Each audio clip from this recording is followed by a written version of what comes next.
Good afternoon. I'm joined by the Chief Engineer of the Somerville Fire Department, Kevin Kelleher, with an important message. As everyone knows, more than 7 feet of snow has fallen on Somerville, creating an unprecedented snow removal challenge for both residents and the city. But the situation is not extraordinary simply due to the amount of snow that has fallen. A pattern of back-to-back storms coming in quick succession have prevented sufficient snow removal from our streets before each next storm hits, and Arctic temperatures have worsened the situation. As a result, we are very concerned about the narrowing of our roads and intersections. With any snowstorm, creating safe passage for emergency vehicles is always our first priority. As these storms have accumulated, the fire department has been patrolling and assessing every road in the city on a daily basis with support from our police to determine snow removal priorities. Their assessments are based first on the need to create clearance along roadways for emergency vehicles, and then to create safe driver sightlines by removing piles of snow at key intersections. As our crews work to remove snow from these streets, fire department contingency plans are in place should an emergency arise. However, road access for safety personnel remains our primary concern and focus. To achieve this goal, the city is deploying every resource it has, not just DPW, but all available city staff that can be shifted to snow removal have been. Crews on the streets include the Inspectional Services Department, Highway, Buildings and Grounds, Water and Sewer, Custodians, Parks, and more. We have also hired every contractor we can get from Massachusetts and from out of state. That means that on a daily basis, we have between 100 and 150 city staff and outside personnel working just to clear snow and ice from public streets and sidewalks, as well as from the roofs of school and municipal buildings. We also have and continue to request support crews and emergency snow removal equipment from the Commonwealth. We are determined in our efforts not only to keep our community safe, but to get everyone back to moving safely and freely about our community, getting to work, getting to school, and getting out to support our local businesses. To shed some light on our enormous task, let me share some important statistics with you. Somerville has 462 public streets, totaling 93 miles of roadway to check and keep clear daily. Now, this does not include sidewalks abutting public parks and municipal buildings, nor does it include the buildings and roofs we also are currently maintaining.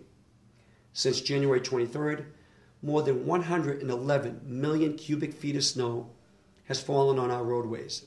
Now, that's enough to fill Gillette Stadium up to the top of the lights 12 times.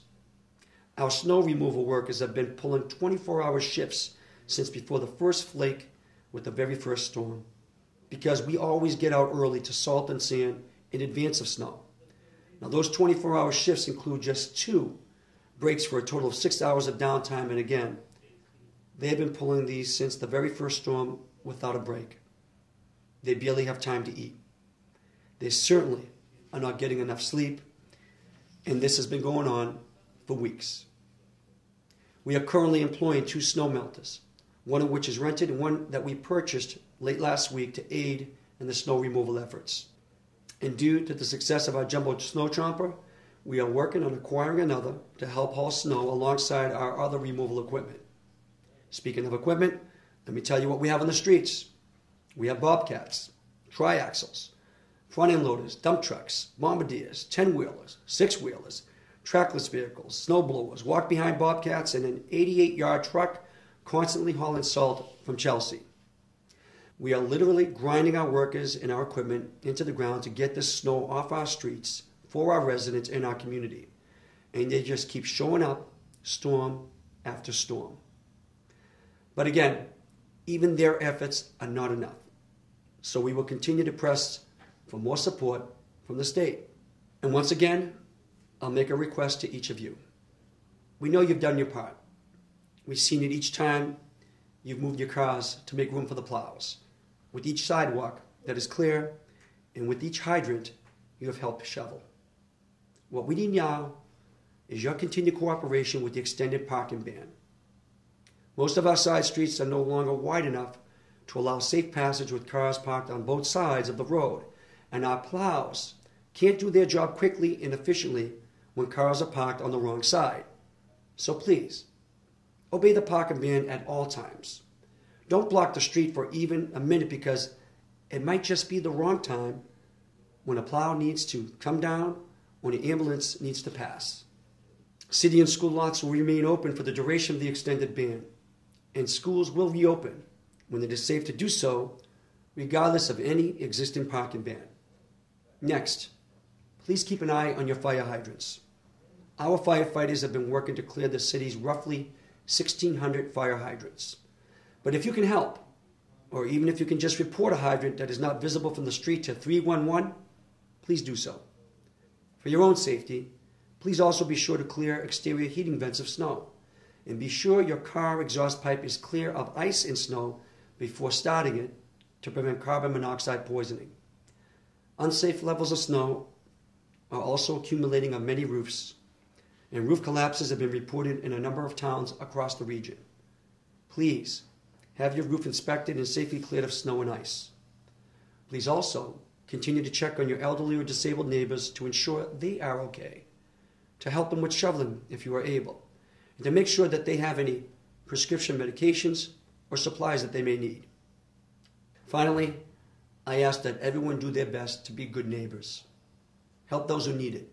Share resources where you can, whether it's a driveway or even a shovel. And be respectful of others when shoveling. We understand the difficulties and frustrations this winter has caused residents. It has been challenging for us too.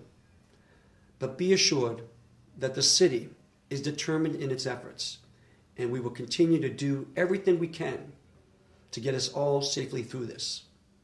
Be warm and be safe.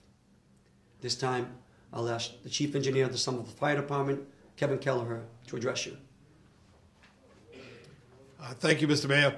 I would like to just reiterate what the Mayor said about hydrants.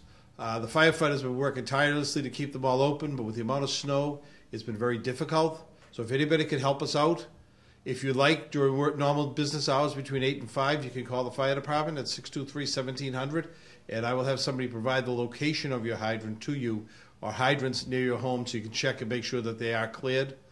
One of the other things that's very concerning to us is the parking. And along with the parking ban, one thing we ask people to do is please do not park too close to the corners. With the snowbanks, our apparatus cannot make the turn. If you see a space that's too close to the corner, it means somebody's been moved out of that. It's not a place for you to get into. That is very important to us. And also be assured, we've upped our staffing. We are ready for anything that could happen in the city. Thank you.